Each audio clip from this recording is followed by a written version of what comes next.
Magandang araw po sa inyo, Kuya Bari. Isang malugod na pagbati mula dito sa Iloilo.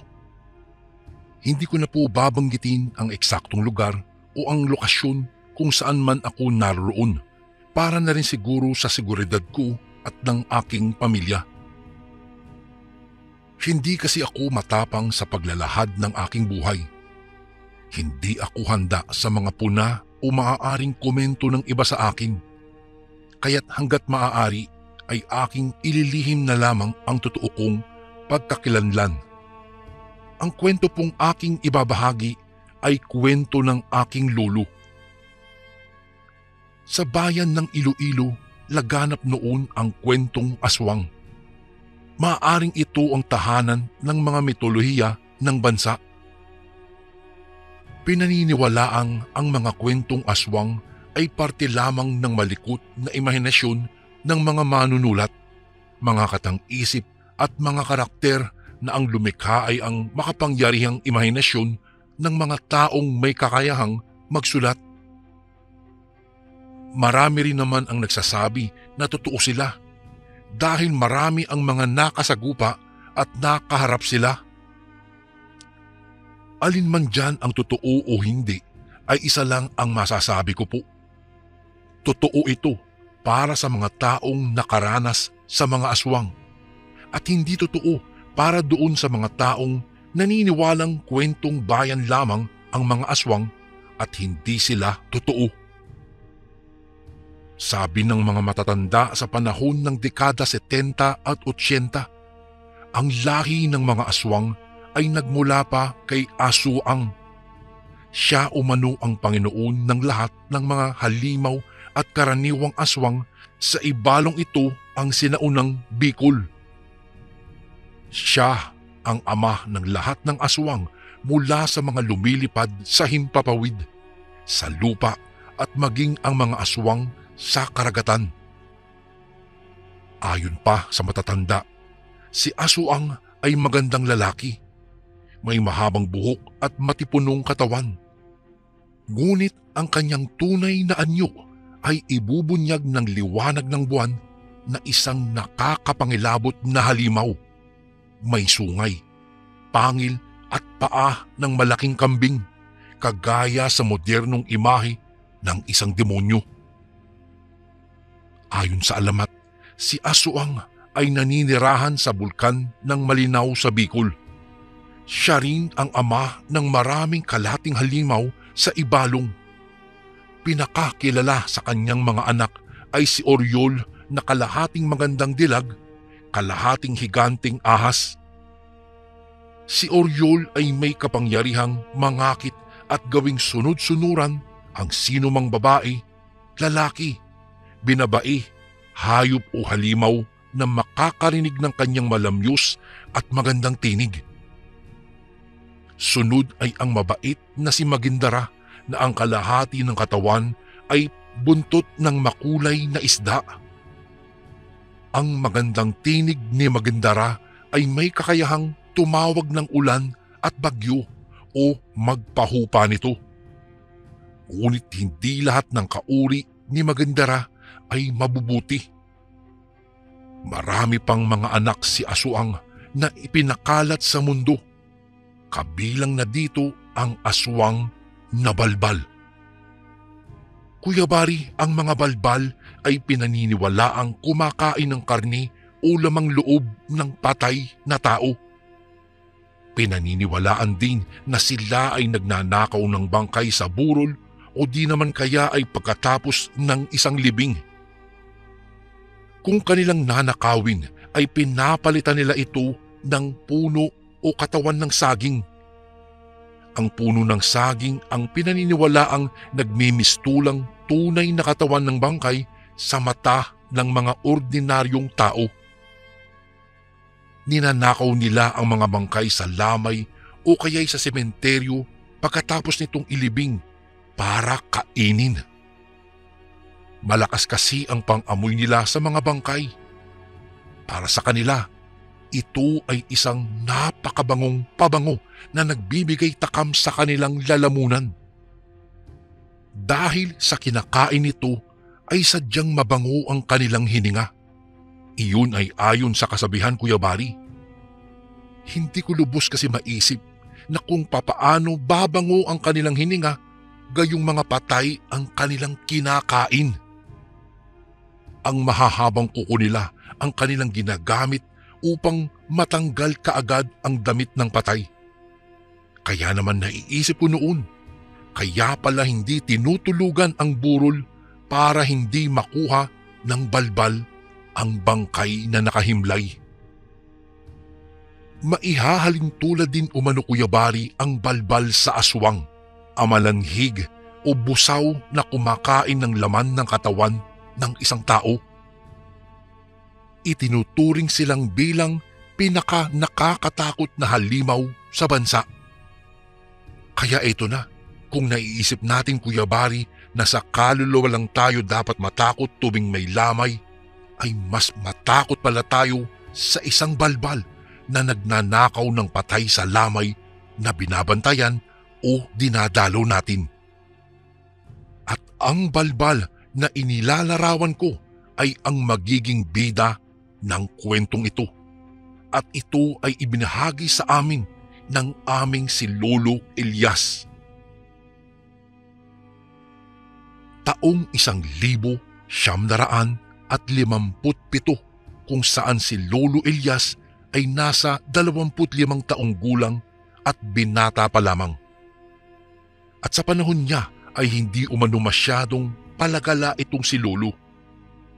Madalas lang siya sa bahay pagkagaling sa eskwela. At kapag Sabado naman ay nasa bukid siya upang tumulong sa kanyang mga magulang sa pag-aalaga ng kanilang sakahan.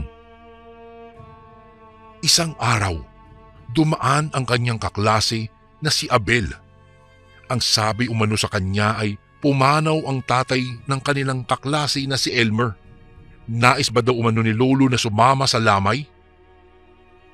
Nag-iisip pa si Lolo dahil nga hindi sanay lumabas ay nahihirapan pa siyang magdesisyon kung sasama ba siya o hindi. Ngunit natigilan siya sa pag-iisip nang sabihin ng kanyang ama na sumama na siya. Dahil bilang pakikiramay sa kanilang kaklase at sa pagdadalamhati naman nito na kahit sa ganoong paraan na makita sila nito ay mapawi ang lungkot na dinadanas nito ngayon. Kung kaya't walang nagawa ang aking Lolo Elias kung hindi ang sumama. Dahil naging mabait naman umano si Elmer sa kanya. Sinabihan niya si Abel na daanan siya sa bahay nila para sasama siya sa lamay. Naisip din niya na kung sa kanya mangyari iyon, ay ganoon din ang gagawin ng kanyang mga kaibigan. Kinagabihan, katulad ng napag-usapan, ay sinundo ni Abel si Lolo Elias. Ang sabi ni Abel ay daanan muna nila si Connie, ang babae nilang kaklase. Nagtataka naman si Lolo dahil sa pagkakaalam niya, kung mailap siya sa nakakarami ay masigit na mailap itong si Connie sa tao. Dahil kung minsan daw kapag uwian, kung siya ay may panahon pang makipagkwentuhan sa kanyang mga kaibigan, itong si Connie ay parang palaging nagmamadali. Hindi na lamang niya sinabi kay Abel ang kung anumang katanungan sa kanyang isip, kung kaya't nagpatuloy na lamang sila sa kanilang paglalakad hanggang sa makarating sila sa bahay ni Connie. Hindi na naman siya nagulat sa aura ng bahay nila Connie sa may tabing ilog dahil madalas niya itong nakikita sa tuwing nangangahoy umano siya sa gubat.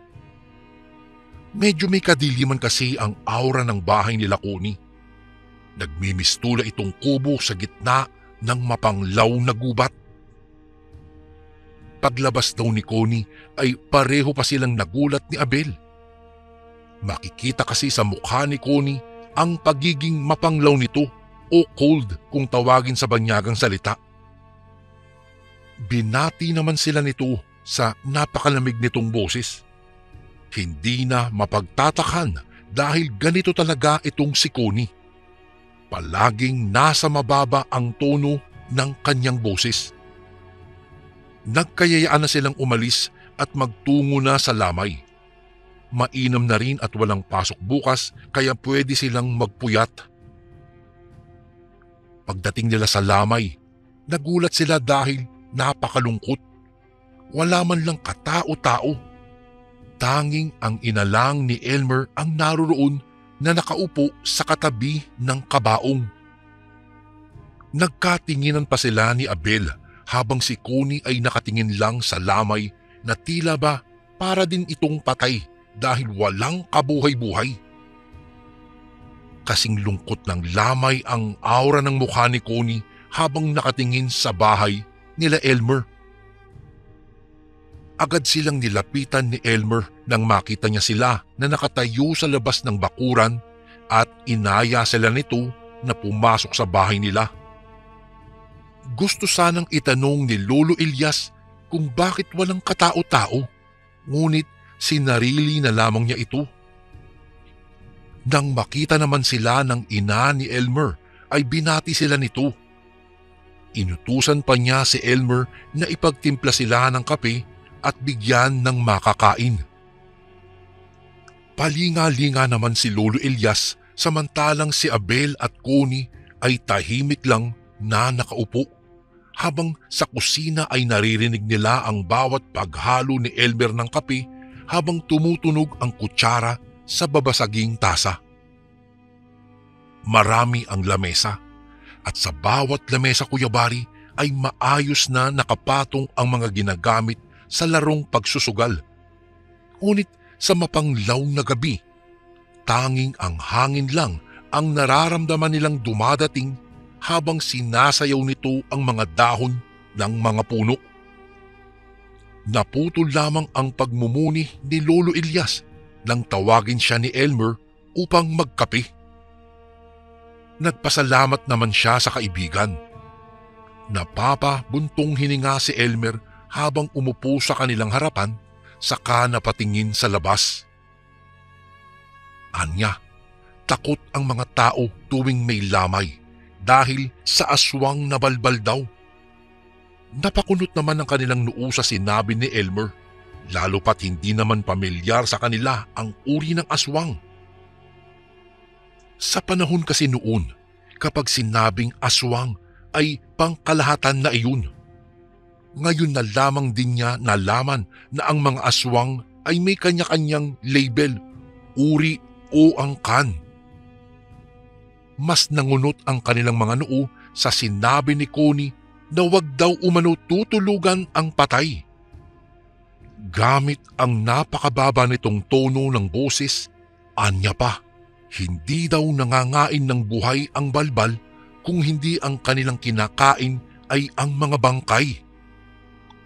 Napatayo siya bigla na ikinagulat ng tatlo. Napahawak pa si Lolo Elias sa kanyang dibdib dahil sa pagkakagulat. Napaisip umano siyang hindi siya sa kape tutubuan ng nerbiyos kung hindi dito kay Connie. Sumilip siya sa bangkay sabay lingon sa kanila na ikinagulat nilang muli. Naiinis si Lolo Elias kay Connie dahil sa kawirduhan nitong kinikilos. Tandang-tanda pa umano sa isip ni Lolo Elias ang boses ni Connie habang sinasabi ang salitang, "Nakuha na ng balbal ang ama mo, Elmer. Natulog ba kayong walang bantay?" Napatayo si Elmer saka sumilip. Ngunit nakikita naman niya ang kanyang ama. Maging ang kanyang ina ay napasilip na rin. Tinanong nila si Connie kung ano ang ibig nitong sabihin. Napatingin si Connie sa kanila na walang kaemo-emosyon ang kanyang muka sa kamuling sinabi na nakuha na ng balbal ang ama ni Elmer.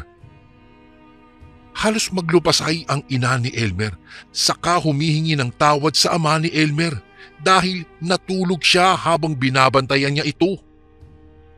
Maririnig mo ang ulahaw ng isang ina habang nakayakap sa kabaong ng kanyang asawa. Nasa ganoong sitwasyon sila nang biglang mapatakbo si Connie sa may pintuan na ikinagulat nila. Napalingon pa sila sa kanila at sinabing dumito lang sila at may hahabulin siya. Bigla siyang pumito ng malakas at halos lumuwa ang mata ni Lolo Elias nang makita ang mga taong nakadamit ng itim na may kaputsa na lumabas sa kung saan at tumakbo ng mabilis. Napalingon pa ng bahagya si Connie sa kanila at sinabing huwag aalis at hahabulin nila ang balbal, at pagkatapos nun ay tumakbo na siya ng mabilis. Halos mapahanga si Lolo Elias sa taglay na bilis ni Connie. At sa gabing iyon ay umusbong ang paghanga ni Lolo kay Connie dahil nagmistula itong bayani sa kanyang mga mata. Ngunit sa pagbalik ni Connie, malungkot itong ibinalitang hindi daw niya nahabol ang balbal at hindi niya nabawi ang bangkay. Makalipas ang 2 araw, hindi man nabawi ang bangkay ay inilibing pa rin nila ang katawan ng ama ni Elmer. Inisip na lamang nila ito ang kanyang ama at mapayapang tutungo sa kung saan man siya pupunta. Kuya Bari, mas marami daw ang dumalo sa libing kaysa sa lamay, at pinaliwanag umano ni Lolo ang sinabi ni Connie na ang mga balbal na aswang na kanilang naririnig ay hindi kumakain ng buhay, bagkus mga katawan ng patay ng tao ang kanilang kinakain. Katulad ng dati, mailap pa rin si Connie sa tao. Hindi siya masyadong nakikipag-usap o nakikipagkaibigan. Kapag dumadaan siya sa kubo ni na Connie ay palagi itong sarado. Hindi naman siya nag-aabalang kumatok o dumaan dahil nauunawa naman niya ang kasabihang irespeto ang balwarte at pribadong buhay ng iba. Kung kaya't simpleng pagtapon lang ng tingin ang kanyang ginagawa sa bahay ni Connie. Sa paaralan naman ay ganoon pa rin si Connie. Mailap pa rin sa tao at palaging gustong mapag-isa. Nasa isang sulok lang siya palagi at abala sa kanyang ginagawa. Iniisip ni Lolo na hindi kaya umano namamaho ang hininga ni Connie dahil palagi itong tahimik at kung wala sa klase ay hindi talaga ito nagsasalita. Madalas na nga siyang tinutokso ni Abel at Elmer na love at first sight daw umano kay Connie. Napapakunot na lang siya ng kanyang noo dahil sa mga panahong iyon, Kuya Bari, wala naman daw siyang iniisip na ganoong bagay. Ni hindi nga niya alam kung ano ang kahulugan ng sinasabi nila. Para sa kanya, iba ang kahulugan ng paghanga at pagmamahal. Dahil para sa kanya, wala namang definasyon ang pag-ibig. Kung kaya't napapailing na lamang siya sa sinasabi ng kanyang mga kaibigan at hindi na lamang niya ito pinapansin. Ibinigay na lamang niya sa ibang bagay ang kanyang atensyon upang tantanan na siya ng kanyang mga kaibigan. Isang gabi, inaya siya ng kanyang magulang na magtungo sa ibang bayan para makilamay sa kaibigan ng kanyang ama. At kaysa naman iwanan sa kanya ang 2 kapatid, ay mas pinili na lang niyang sumama. Naisip niyang hindi naman siguro sila magtatagal doon. Habang naglalakad sila ay napahinto sila dahil parang may mga kasing bilis ng kidlat na mga anino ang parang dumaan sa harapan nila na hindi nila mawari kung ano iyon. Nagkatinginan na lamang sila at hindi na lang nila pinansin at nagpatuloy na lamang sila sa kanilang paglalakad. Nang marating nila ang paglalamayan ay iba ito sa lamay nila Elmer. Marami itong tao at mga naglalaro. Medyo may kaya din kasi sa buhay ang namatay, kaya naman marami din ang dumagsa. Maliban doon, mukhang hindi nagpapaniwala sa mga mitikal na kwento o gawa-gawa na nilalang ng mga malilikot na imahinasyon ang mga tao sa bayang to. Hindi na alintala ni Lolo Elias ang gabi dahil nawiwili na rin siya kakapanood sa mga naglalaro. Ang kanyang mga magulang naman ay nakikipag-usap sa mga namatayan. Nasa ganoong siyang sitwasyon nang makita si Connie na sumilip sa kabaong. Medyo natuwa siya dahil may kakilala siya at lalapitan na niya sana. Ngunit nang palapit na siya ay sumenyas ito sa kadiliman saka mabilis na napatakbo. Naisip ni Lolo na baka may balbal na namang kumuha sa bangkay at tinutugis ni Connie.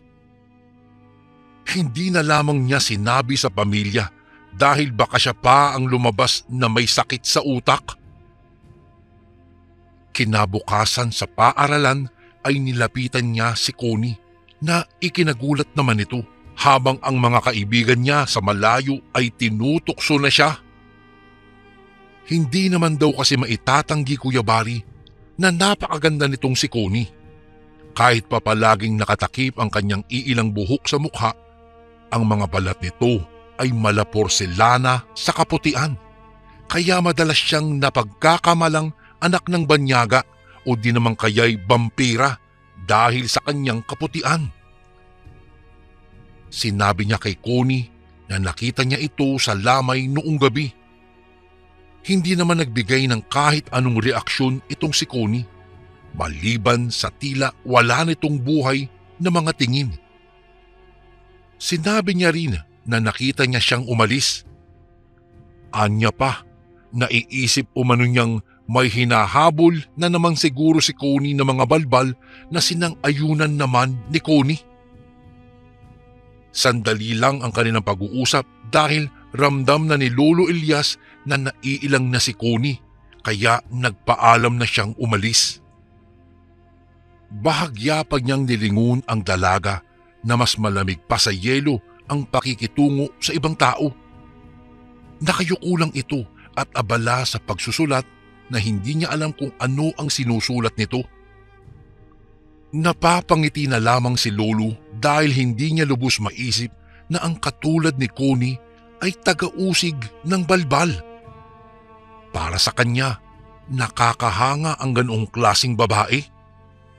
Minsan na lamang sa babae ang may lakas ng loob na gawin ang katulad ng ginagawa nitong si Connie.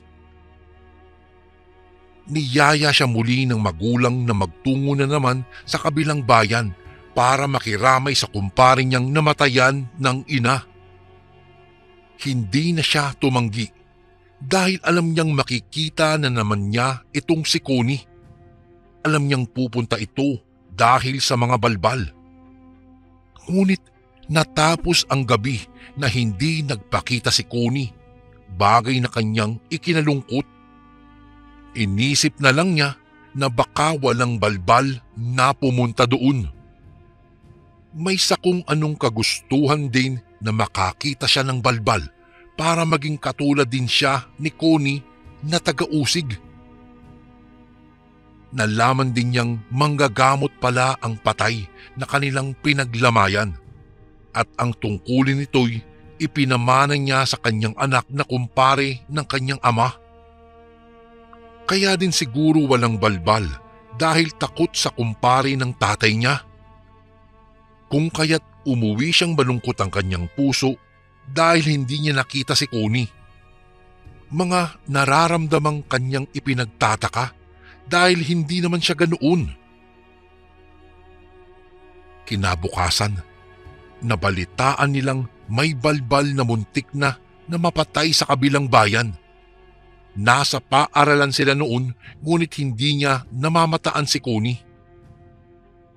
Maya-maya'y lumapit sa kanya si Elmer at Abel na isa sa mga nakakaalam na si Connie ay taga-usig ng balbal. Anila, kaya wala si Connie dahil baka daw napalaban ito ng husto sa balbal.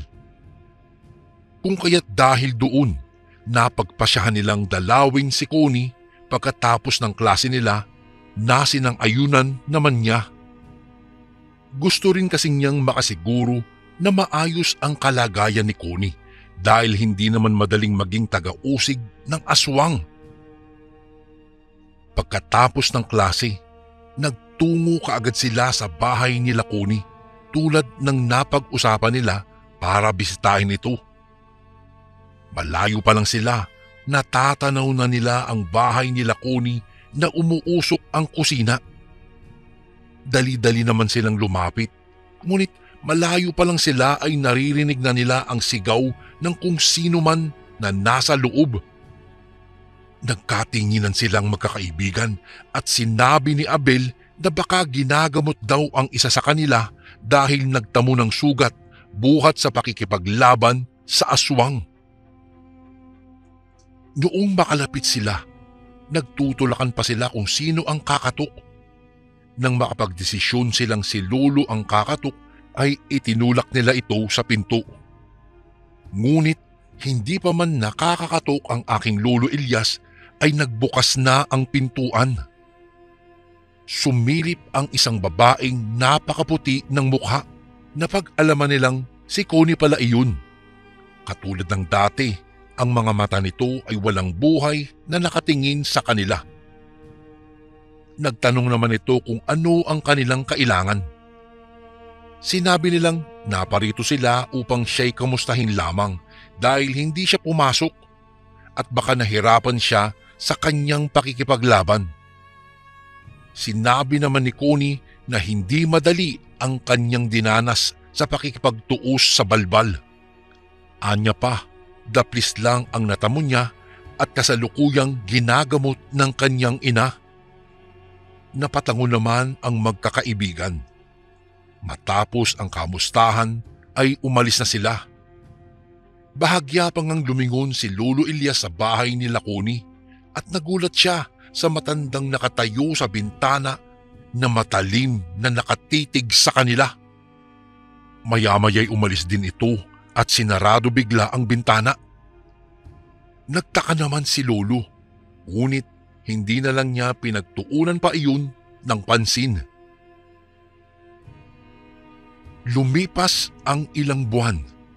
Sa bayan ay may dinaluhan ang magkakaibigang Lolo Elias, Abel at Elmer na isang lamay. Naroroon din ang iba nilang kaklase kaya medyo hindi sila nababagot. Habang abala sila sa pakikipag-usap-usap ay napansin ni Lolo ang pagdating ni Connie.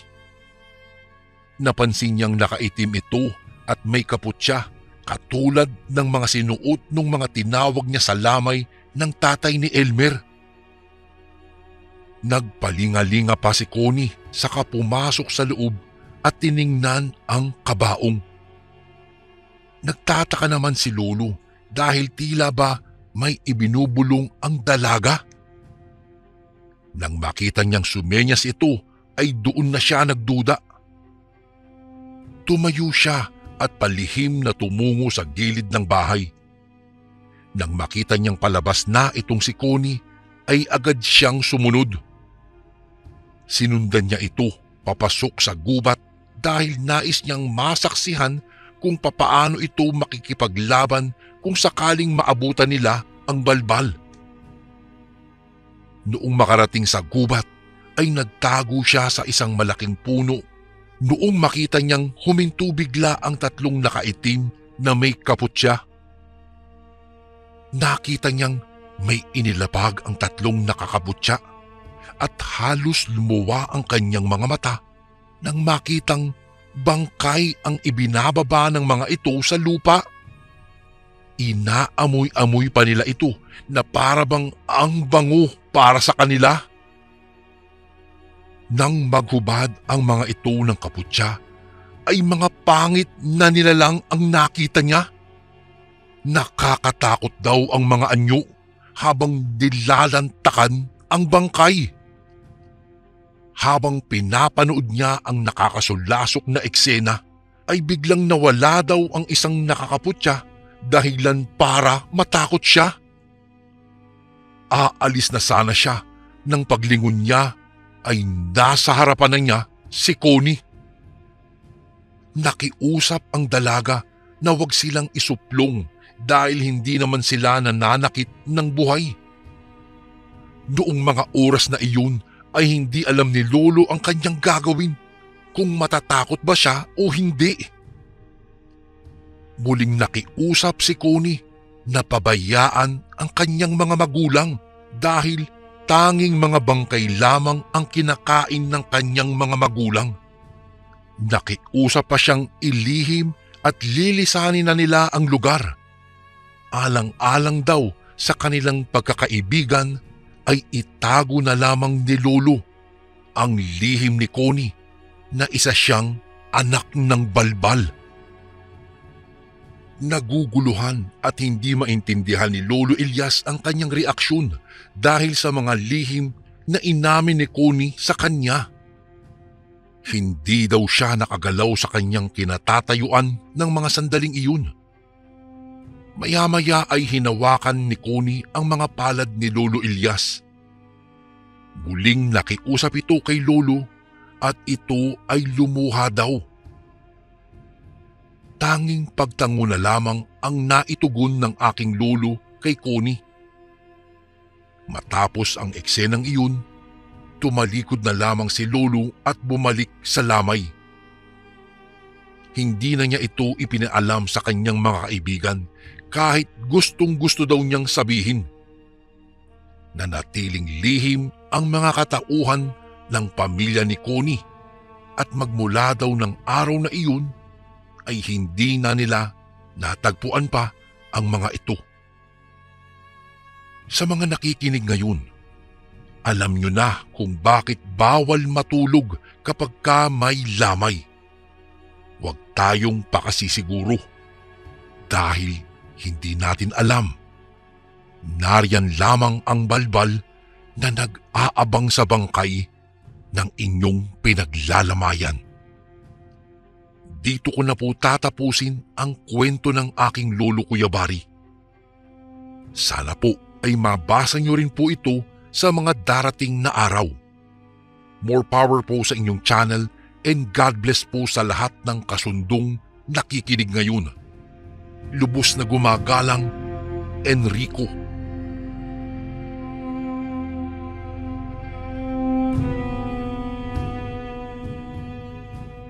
Magandang araw po sa inyo Kuya Bari. Ako nga po pala si Manolito. Kasalukuyang nakatira kami dito ng aking pamilya sa Laguna. Si 33 anyos ang edad ko po ngayon pero sa awa ng Diyos malakas pa naman ang aking pangangatawan at matalas pa ang memorya. Kuya Bari, ako po'y tubong Mindanao. Matagal din po akong naninirahan sa isa sa mga bayan doon kasama ng aking mga magulang at mga kapatid. Kabilang po ang pamilya ko dati sa masasabing malaki pero mahirap. Marami kasi kaming magkakapatid at ang tanging hanap buhay ng mga magulang ko po ay pagsasaka. Wala po kaming sariling bukid. Nakikisaka lang ang aming ama't ina sa mga nagmamay-ari ng malalawak na bukirin sa aming lugar. Sadya pong napakahirap ng buhay namin noon. May mga araw na sumasala kami sa pagkain. Kung minsan pa nga, 1 hanggang 2 araw kaming hindi nakakakain at mainit na tubig lang ang tanging pampainit sa kumukulong mga sikmura namin. Marami po sa mga kapatid ko ang hanggang elementarya lang ang natapos. Dala na rin kasi ng kahirapan kung kaya hindi na silang makayang pag-aralin pa ng aking mga magulang ng kahit hanggang sekundarya lamang. Kung kaya't sa halip na makapag-aral ay naging katulong na lang sila ng nanay at tatay namin sa pagbubukid. Ang ilan sa mga ate ko ay nagsipag-asawa na lamang para matakasan ang sobrang kahirapan ng aming pamilya. Noong makatapos ako ng elementarya, ipinagpatuloy ko pa rin ang pag-aaral ko. Sa sariling sikap ay pinilit ko na makapagtapos ng pag-aaral. Isa kasi talaga ito sa pangarap ko, Kuya Bari, ang makapagtapos hanggang kolehiyo at magkaroon ng isang magandang trabaho nang sa ganoon ay maiahon ko ang aking pamilya sa kahirapan kahit papaano.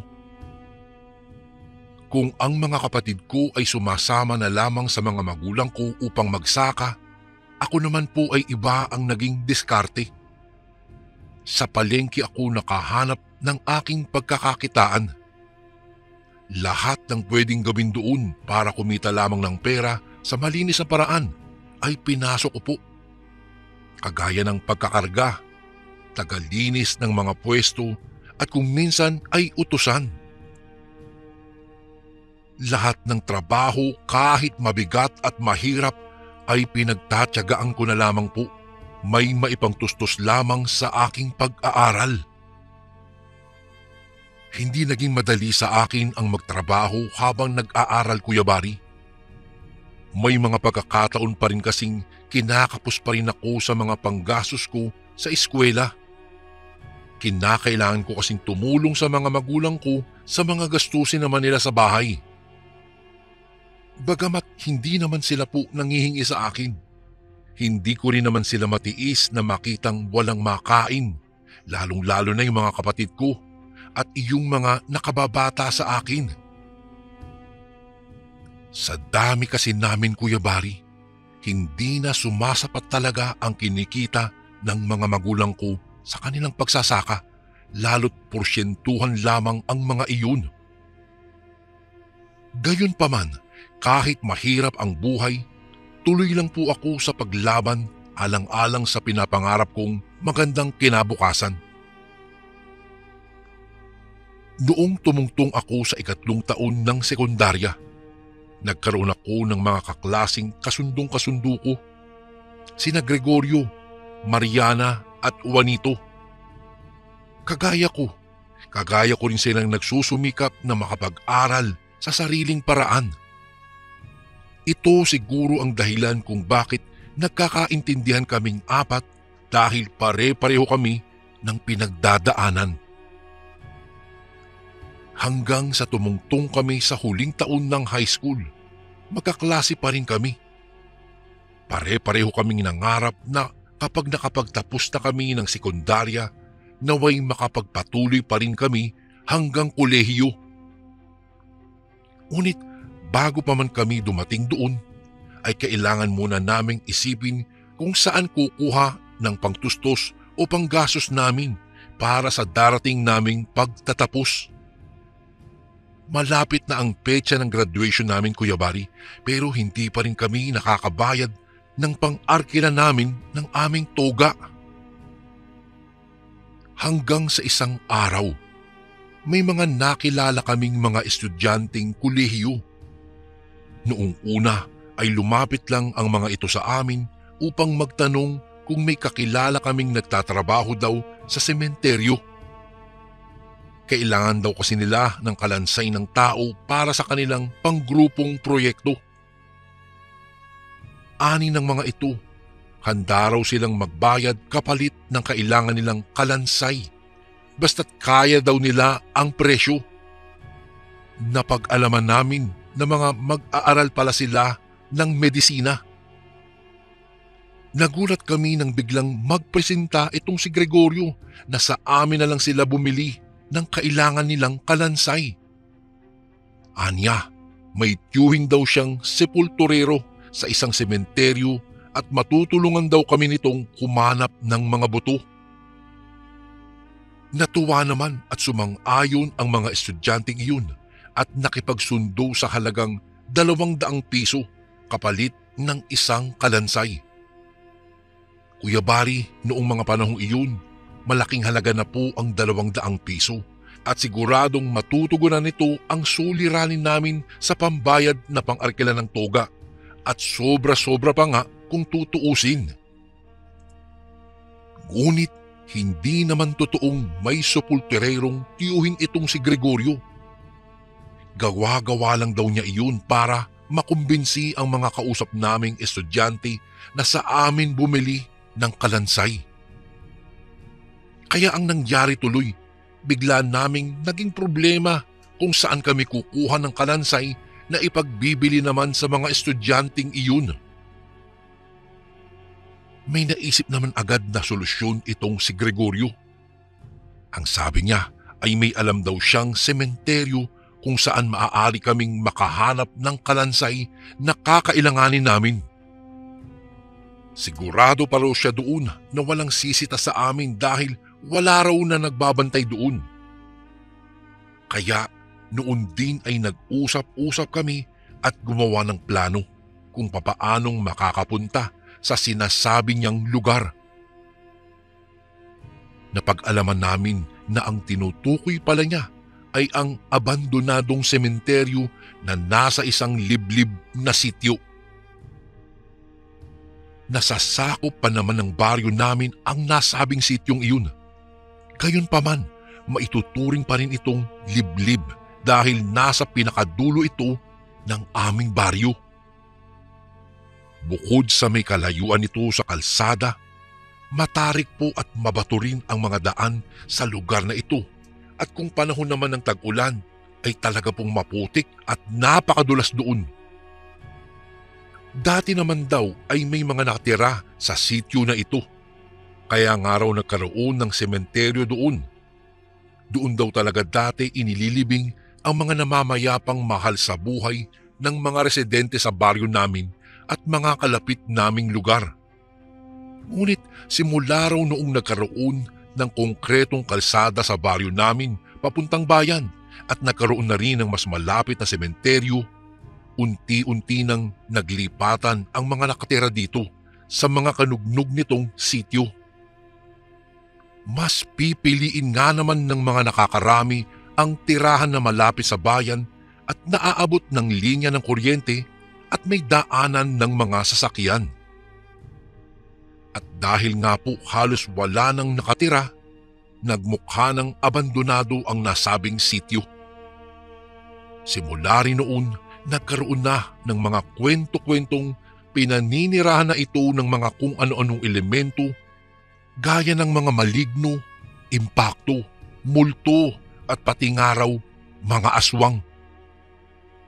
Sadya raw kasing kaakit-akit sa mga ganoong uri ng nilalang ang tahimik at liblib na lugar. Kaya naman, tila nag-aalangan pa kaming tatlo ni na Mariana at Juanito noong una sa naisip na plano nitong si Gregorio. Bukod kasi sa nakakatakot ang lugar na pupuntahan namin, ay talagang diskumpiyado rin kami kung may makukuha ba kaming kalansay sa sementeryong naroroon. Sa tagal kasi ng panahon, hindi malayong nilamon na ng lupa ang mga nicho doon. Ngunit talagang desidido itong si Gregorio na magkapera kami, kaya kinumbinsi niya kami na wala naman daw mawawala kung magbabakasakali daw kami. Isa pa, ang tatanda na raw namin para maniwala sa mga multo o mga aswang, lalo't puro mga kwentong barbero lamang daw ang tungkol sa mga sinasabing nilalang at wala pang nakakapagpatunay na talagang totoo nga ang mga ito. Dahil na rin sa pangungumbinsi niya, ay napapayag niya rin kami. Sadyang gusto rin namin kasing magkapera para may maipambili kami ng mga gagamitin namin sa nalalapit naming graduation. Gusto rin kasi namin na kahit papaano po ay magmukha naman kaming presentable sa araw na iyon, lalo't minsan lang namin ito mararanasan. Araw ng Sabado. Dahil wala kaming pasok nito sa eskwela, ay sa nasabing araw namin isinagawa ang planong pagpunta sa sementeryo sa liblib na sityo. 8:08 pa lamang ng umaga, lumakad na kami nang sa ganoon ay hindi kami abutin ng dilim sa pag-uwi. Nagdala na rin kami ng isang piko at isang pala na gagamitin naming panghukay at isang malaking sako kung saan naman namin ilalagay ang kalansay na makikita namin doon. Maliit lang naman daw ang sityo na iyon, kaya sa palagay namin, hindi kami mahihirapang makita kaagad kung saan naroroon ang pakay naming sementeryo. Makalagpas ng tanghali nang marating namin ang sityo, at sa umpisa ay hindi namin maiwasang makaramdam ng matinding pangingilabot habang naglalakad kami sa lugar na iyon. Naku Kuya Bari, totoo pa lang kasing mukhang nakakatakot doon. Kahit tirik na tirik ang araw, nagmumukhang gabi dahil may kadiliman ang lugar gawa ng mga naglalakihang puno at madadawag na damo sa buong paligid. Tila nakakapanindig balahibo rin ang uri ng tunog ng mga kulisap at huni ng mga ibon. Kakaiba rin ang amoy ng hangin doon. Parang masangsang na hindi maintindihan. Mabuti na lang at hindi nagtagal. Nakita na namin kaagad ang nag-iisang sementeryo rito. Hindi na kami nag-aksaya pa ng oras. Mabilis na kaming naghanap ng kalansay para makauwi kaagad kami. Makikita pa naman ang karamihan ng mga nicho roon taliwas sa inaasahan naming kinain na ng lupa ito. Yun nga lamang, halos lahat ng mga ito ay sira-sira na at wala ng laman ng mga kalansay. Marahil nga ang iba sa mga ito ay inilipat na ng mga mahal nito sa buhay at ang iba naman ay nilamon na rin ng lupa sa tagal ng panahon. Halos mawala na kami ng pag-asa at naiisip na naming umuwi ng dapit hapon ay wala pa rin kaming nakikitang kalansay. May nakita naman kaming mangilan-ngilang mga buto ng tao roon pero hindi magkakatugma ang mga parte. Ang kailangan kasi namin Kuya Bari ay kumpletong kalansay. May ilang sandali pa kaming nagpalibot-libot sa masukal na libingan hanggang makakita kami ng isang nakatayong hugis krus na gawa sa semento na bahagyang nakalubog sa lupa. Naisip naming baka may nakalibing pa roon, kaya dali-dali naming hinukay ang paligid nito. Hindi rin naman nagtagal at nakahukay kami ng mga buto rito at mukhang sa wakas ay sinwerte na rin kami dahil kumpleto pa po ang mga bahagi ng kalansay na iyon. Agad naming kinuha ang mga ito at inilagay kaagad sa sako naming dala. Nagmamadali na sana kaming umalis doon dahil magdidilim na, subalit natigilan kami nang may bigla na lang sumulpot sa harapan namin. Isa ay yung matandang lalaki na masama ang pagkakatingin sa amin at galit kaming tinanong kung anong ginagawa namin doon at bakit namin kinukuha ang mga butong iyon.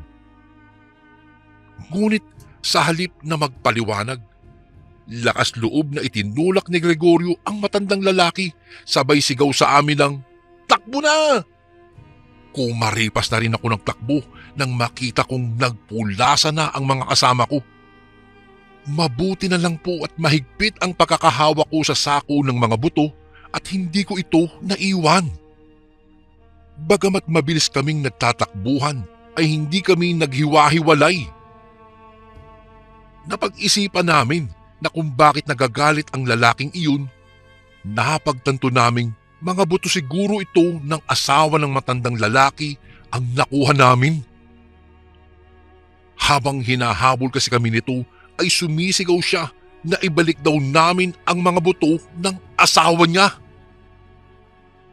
Nang sa tansya namin ay naiwan na sa malayo ang matandang humahabol sa amin, huminto muna kami saglit para magpahinga.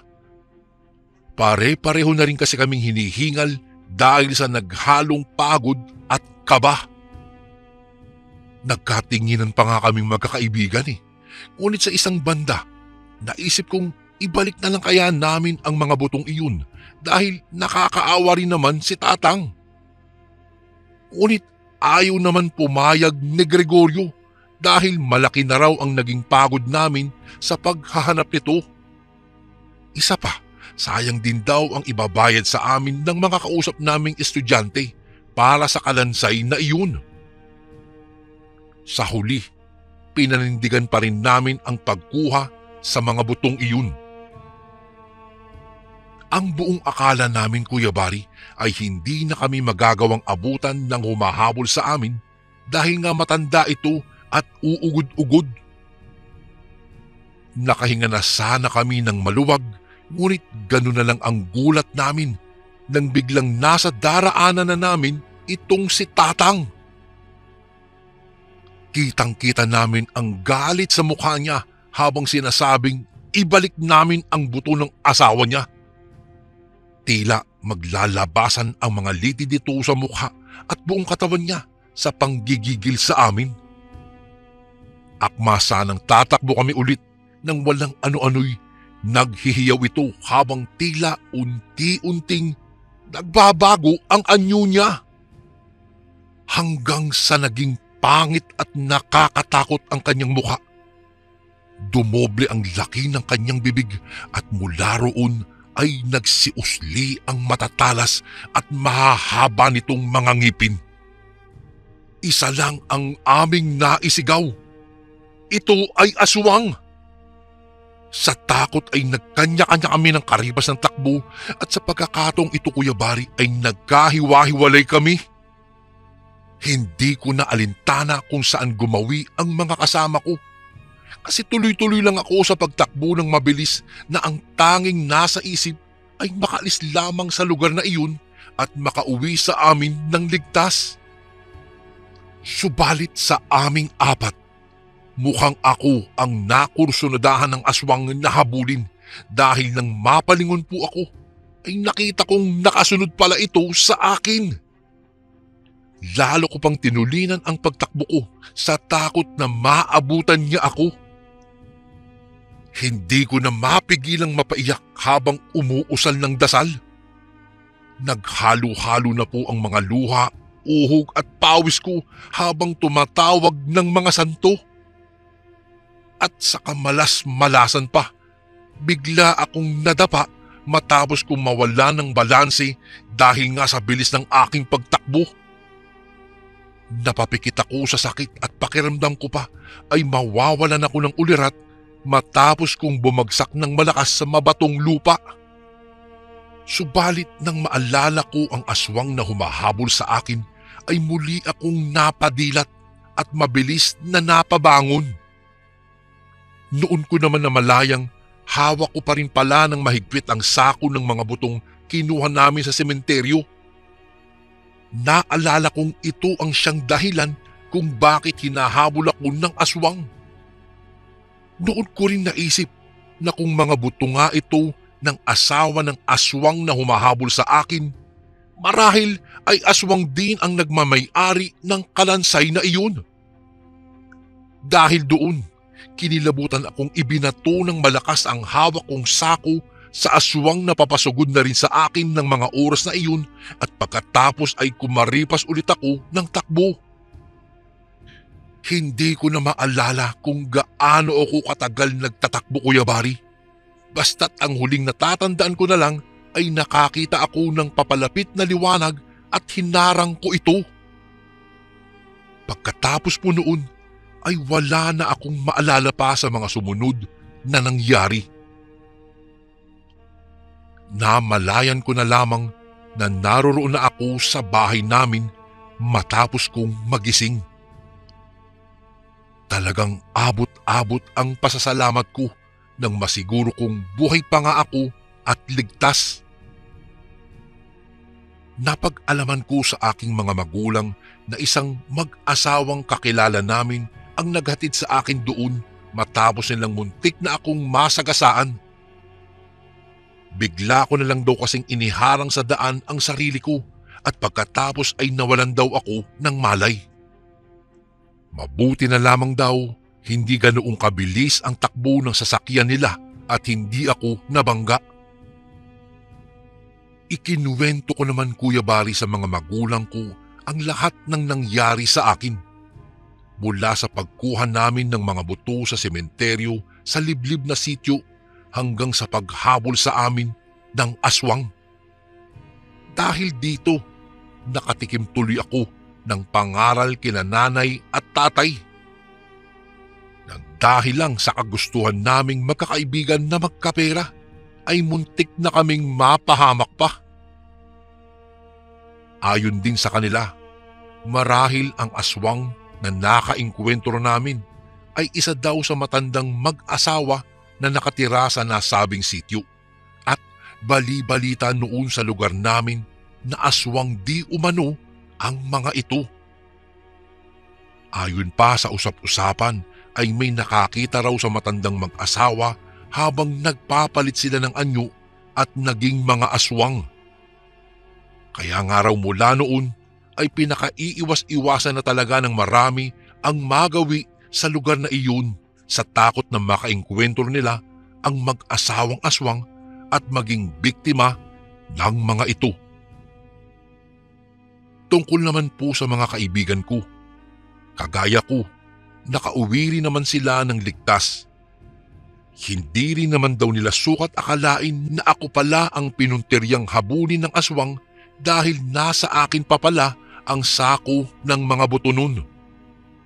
Hindi na rin daw nila naisip na hanapin ang isa't isa sa takot na tuluyan silang mapahamak. Kinabukasan na kami noon nagkita-kita nang puntahan nila ako sa bahay namin. Sobrang pasasalamat naming apat dahil pare-pareho kaming ligtas na nakauwi bagamat talagang nakakatakot ang naranasan namin, Kuya Bari. Naging usap-usapan sa baryo namin ang karanasan naming iyon. Nagsilbing babala rin sa iba ang nangyari sa amin para tuluyan ng iwasan talaga ang pagpunta sa liblib na sityo. May mga kinauukulan naman ang pumunta sa nasabing lugar para magsaliksik doon at para hanapin na rin ang matandang aswang na sinasabi namin. Ngunit sa kasamaang palad, wala na silang natagpuan na kahit sinong nakatira doon. Dumating ang araw ng pagtatapos namin sa eskwela at sa awa naman po ng Diyos, nairaos namin ito kahit wala kaming pera. Bagamat napurnada ang pagkakaroon sana namin ng pambili ng mga gagamitin namin sa graduation at may mga mabubuting loob naman po ang bumili ng mga ito para sa amin, gaya ng mga damit at mga bagong sapatos. Pati na rin po ang pag-arkila sa mga toga naming apat ay sinagot na rin nila. Ito ay ang mga guro namin sa paaralan. Bilang regalo na rin daw nila sa amin dahil sa kasipagan namin sa aming pag-aaral. Sa tulong din ng mga guro naming ito, nakapag-aral kaming apat ng libreng vocational course sa kolehiyo. Nang makapagtapos ako, ay nakipagsapalaran akong magtrabaho sa ibang bansa. Naging maayos na rin ang buhay ng mga magulang at mga kapatid ko sa probinsya sa paglakad ng panahon. Ako naman, Kuya Bari, ay dito na nanirahan sa Laguna simula noong makapag-asawa at nagpasyang manatili na lang sa sarili nating bansa. Magpahanggang ngayon ay naaalala ko pa rin ang mga dati kong kaibigan bagamat wala na akong balita pa sa kanila. Maging ang naging karanasan namin noon sa aming baryo ay naaalala ko pa rin na bagamat naghatid sa amin ito ng katatakutan ay naging daan naman para matupad ang pangarap naming makapagtapos ng pag-aaral. Sa tuwing naaalala ko po ito, Kuya Bari, ay napapangiti na lamang ako. Naaalala ko pa talaga ang mga kalokohan naming magkakaibigan. Mga kalokohan na minsang muntikan na kaming mapahamak dahil doon. At hindi pa rin talaga maalis-alis sa aking isipan ang itsura ng matandang aswang na aming nakasalamuha sa abandonadong sementeryong iyon. Doon pa lang talaga ako naniwala na totoo ang mga aswang at nananatili pa rin silang nakikisalamuha sa ating araw-araw na buhay. Dito ko na po tatapusin ang aking kwento at sana po ay maitampok nyo rin po ito sa inyong YouTube channel, Kuya Bari. More power po sa Ang Sundo Horror Stories and God bless po sa lahat ng mga nakikinig na kasundo ngayon. Lubos na gumagalang, Manolito.